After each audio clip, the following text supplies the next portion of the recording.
How to use present perfect. Form. Positive. Negative. Question. When we use the present perfect, it means that something has happened at some point in our lives before now. Remember, the exact time the action happened is not important.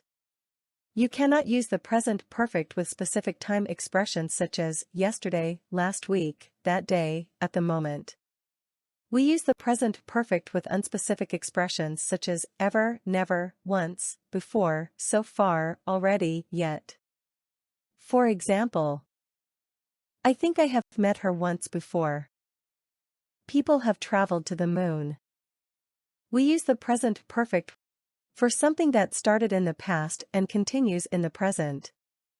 For example, I've studied English for nearly 10 years. Have they lived in Paris all their lives? When we are talking about our experience up to the present. For example, she has never traveled by train. They have been to Australia many times. For something that happened in the past but it is important in the present. For example, I can't get in the house. I've lost my keys.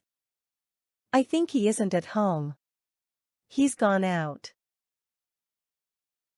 If you like this video, please like and subscribe. Thank you for watching.